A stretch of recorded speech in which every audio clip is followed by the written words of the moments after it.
箴言和合本第18章1至24節，與眾寡合的，獨自尋求心願，並惱恨一切真智慧。愚昧人不喜愛明哲，只喜愛顯露心意。惡人來，藐視隨來，羞恥到，辱罵同到。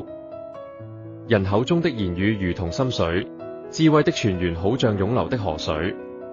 瞻徇惡人的情面，偏斷義人的案件，都為不善。愚昧人張嘴啟爭端，開口招鞭打。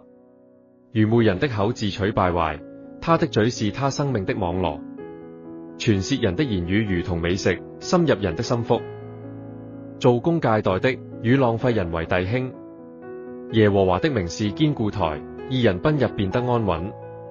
富足人的財物是他的堅城，在他心上猶如高牆。敗壞之先，人心該傲；尊榮以前，必有謙卑。未曾聽原先回答的，便是他的愚昧和羞辱。誰能承當呢？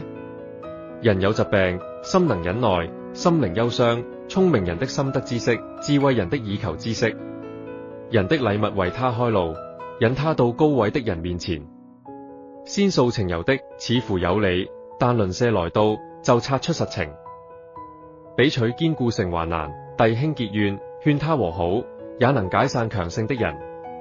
掣籤能止息爭競，這樣的爭競如同堅寨的門閂。人口中所結的果子必充滿肚腹，他嘴所出的必使他飽足。貧窮人說哀求的話，富足人用威嚇的話回答，也是蒙了耶和華的恩惠。得着賢妻的是得着好處，必吃他所結的果子。